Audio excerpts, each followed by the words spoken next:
नमस्कार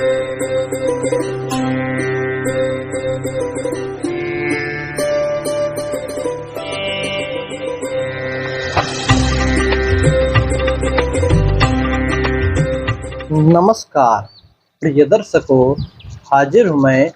पति पत्नी एक साथ पूजन करें इस विधि में 4 सूत्र लेकर। जैसे भाई पति पत्नी पूजन करते हैं एक साथ बैठकर, चाहिए भी। और देखिए, हमारा पहला सूत्र ही यही है कि जब भी पति करे अथवा पत्नी करे, अपना नित्य का पूजन है वो भी एक साथ करना चाहिए। इससे जहाँ पर दोनों को अलग अलग फल मिलने के बजाय जो 1 गुना था वह 10 गुना बढ़कर मिलता है। घर परिवार सब सुखी रहते हैं मात्र एक जोड़ा का पूजन करने से। एक जोड़ा बैठकर पूजन करे उससे। प्रिय दर्शकों, इसमें 3 और जो बातें हैं वो ऐड करनी चाहिए, जो कि दोनों को, पति को भी पत्नी को भी, इन नियमों का पालन करना चाहिए। कौन कौन सी बातें हैं, एक के बाद एक सभी जानेंगे। देखिए, हमारा शास्त्र भी कहता है कि बिना पत्नी कथम धर्म आश्रमाणाम प्रवर्तते।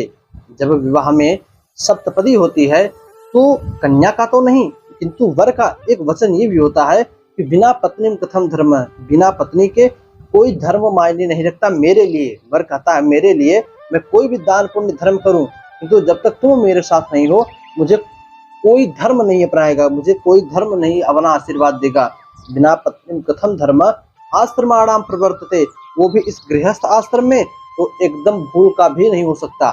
कोई और आश्रम होता तो चलो मान लेते कि भाई पत्नी छूट गई, मृत हो गई, किसी भी प्रकार से हट गई, दे दो आशीर्वाद, धर्म दे देता। किंतु गृहस्थ आश्रम में हो, पत्नी जीवित है, तब तो धर्म आपको भूल से भी, आप कितना भी धर्म का कार्य कर लो, आपको आशीर्वाद नहीं दे सकता। प्रिय दर्शकों, भगवान राम जब राजा बन गए, उन्होंने यज्ञ प्रारंभ किया, यज्ञ किया, तो माता सीता जंगल में थी, जंगल से तो बुला सकते नहीं थे, क्या करे, तो स्वर्ण की सीता। लेकिन अब देखिए, स्वर्ण की सीता कोई पानी चढ़ाकर सीता जी नहीं बनी थी, पूरी ठोस, और जितनी लंबाई थी सीता जी की उतनी लंबाई का पूरी सीता जी बनाई गई थी सोने की। तो भगवान राम थे, राजा थे, उनके पास सोना था इतना। आपके पास तो इतना भी सोना नहीं है कि आप अपने हाथ का जो है एक पूरे हाथ का बाजूबंद बनवा सको, तो वो दूसरी बात है। किंतु ये बात हमेशा आप ध्यान में रखना, वो शक्ति है, आप जो है एक सब हो। दूसरा जो नियम है, दूसरा जो सूत्र, जो शंका उभर कर आती है, तो मान लो चला ठीक है भैया पूजन कर रहे हैं, अब पूजन में पत्नी को अपनी किस ओर बैठाएं, बाएं कि दाएं। शास्त्रों ने 2 वचन दिए, बोले जब आप गौरी गणेश का पूजन कर रहे हो तब आपको चाहिए कि आप अपनी पत्नी को अपने दाहिने भाग में, अपने दाहिनी ओर बैठलाकर भगवान का पूजन करो। किंतु जब आप भोजन कर रहे हो, खाना खा रहे हो, जब आप ब्राह्मण से आशीर्वाद ले रहे हो, जब आप ब्राह्मण आपके ऊपर जल का छींटा लगाकर अभिषेक कर रहे हैं, जब आप ब्राह्मण के पैरों को धो रहे हो, तब इस अवस्था में पत्नी को आपके बाईं ओर, आपकी वामांगी बनकर बैठना चाहिए। प्रिय दर्शकों, इस बात का हमेशा ध्यान रखिएगा, पूजा पाठ के दौरान दाहिनी ओर, अन्य किसी काम में भी बाईं ओर होना चाहिए। तीसरी जो बात है कि जब पत्नी मासिक धर्म में आ जाए, तब उस समय क्या पति को उसकी सहयोग, उसके बिना पूजन पाठ करना चाहिए कि नहीं। देखिए, शास्त्रों ने इसके लिए साफ मना कर दिया। उस समय पति को भी चाहिए कि घर के देवी देवताओं का पूजन किसी और से करवा दे, किंतु उस समय अपने ना करे, क्योंकि भाई जब पूजन पाठ का फल ही नहीं मिलने वाला तो कोई मतलब नहीं है। पति को चाहिए उस समय पत्नी के बिना वह कोई पूजा पाठ ना करे। घर के जो अन्य देवी देवता हैं उनको किसी अपने घर के किसी और सदस्य से, अपने बेटे से, अपने लड़की से, माँ बाप से, किसी भाई से, बंधु से, किसी से भी देवी देवताओं का पूजन करवा दे, किंतु अपने पूजन ना करे। चौथी जो आखिरी बात है कि जब पत्नी कोई व्रत इत्यादि करे तब पति को चाहिए उसका सहयोग करे, उसके लिए बढ़िया बढ़िया फल, मीठा ये सब ला कर दे।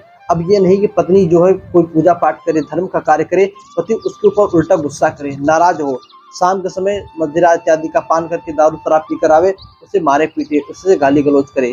इससे न तो पूजा पाठ का फल उस पति को मिलता है, न पत्नी को मिलता है, और न घर वालों को मिलता है, बल्कि ऐसे परिवार का पतन होने लगता है। जरूर प्रिय दर्शकों, ये तो आजकल की सबसे बड़ी बात है कि आप पूजा पाठ में अपनी पत्नी का सहयोग नहीं कर पा रहे हो, तो उसका अनादर भी ना करो। या तो उसका सहयोग करो, या तो फिर वो जो कर रहे उसे करने दो, उससे मतलब मत रखो। बस आज के लिए इतना ही। ये 4 जो सूत्र थे, जो मुख्य बातें थी, मैंने आपको बतलाई। हर पति पत्नी को चाहिए कि इन नियमों का पालन करें, इन नियमों के अनुसार चले, तभी तो आपको आपके पूजा पाठ का फल मिलेगा। अन्यथा आप करते रहो पूजा और भोगते रहोगे इसी प्रकार। प्रिय दर्शकों, बस आज के लिए इतना ही, इजाजत दीजिए। वीडियो अच्छी लगी हो, यदि कोई शंका भी रह गई हो तो कमेंट बना है, कमेंट कीजिएगा, तुरंत जवाब मिलेगा। तो बस आज के लिए इतना ही, इजाजत दीजिए। पुनः मुलाकात होगी किसी नई वीडियो में नए टॉपिक के साथ। तब तक के लिए नमस्कार।